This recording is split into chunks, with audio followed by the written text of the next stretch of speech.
មួយក្រោមអប្សរទន់ខ្ញុំដើរចូលចំកាំរិចជាមួយក្តីសង្ឃឹមក្នុងបេះដូងដើមរិចនៅតែឈររឹងមាំតែខាងក្រៅមួយលប់វាមានញើសរបស់សកល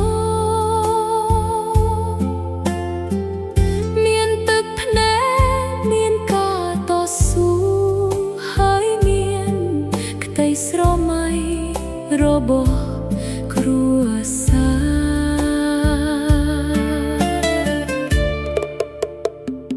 ពីព្រឹកព្រលឹម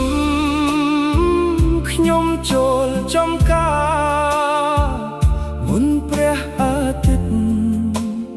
រះលើមេដៃមួយកាន់អូបកលដៃមួយថែដាំរិចមួយដាំមួយក្តីសង្ឃឹមមួយផ្លែមួយស្នាមញញឹមខ្ញុំមិនដឹងថាថ្ងៃស្អែកនឹងទៅជាយ៉ាងណាតែថ្ងៃនេះខ្ញុំត្រូវតែខិតខំព្រោះនៅផ្ទះមាននោះកំពុងរងចាំមានកូនមានប្រពន្ធមានក្តីសង្ឃឹមនៅក្នុងគ្រួសារភ្លៀងធ្លាក់ខ្ញុំក៏ថែថ្ងៃខ្ទើខ្ញុំក៏ថែជំងឺចូលខ្ញុំក៏ប្រយុទ្ធព្រោះដើមរែកមិនមែនត្រឹមជាដើមឈើវាជាជីវិតរបស់ខ្ញុំរស់នៅជាមួយញើសនឹងដីថែដើមរែកដោយថែជីវិតរួចផ្លែម្រេចមានរឿងរ៉ាវរត់ទ្របម្រេចមានដំណក់ញើសមិនសុំអ្វីច្រើនសុំតែផលមានតម្លៃសុំតែគ្រួសារមានស្នាមញញឹមសុំតែថ្ងៃស្អែកប្រសើរជាងថ្ងៃនេះ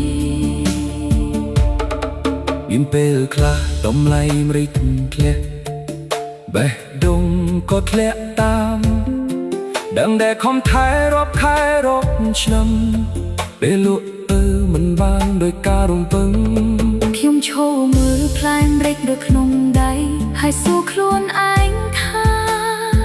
តែញើសដែលខ្ញុំស្រក់មានតម្លៃប៉ុណ្ណាតែពេលត្រឡប់ដល់ផ្ទះកេងគូនញញឹមខ្ញុំក៏ប្រកខ្លួនឯងថាត្រូវតែបន្ទប់ជលបងកាត់ដើមម្រេចស្លាក់ណបិចដូចបោះចំរៀងដោយខ្មែរមុនលឺគីចំណាយដូចជាសំឡេងលួងលងចិត្តក៏សេចរមួយថ្ងៃមួយក្តីសង្ឃឹមមួយđờiមួយការរត់ស៊ូតួផ្លូវជីវិតមានអបសកលខ្ញុំមិនបោះបង់ចំការខ្ញុំទេ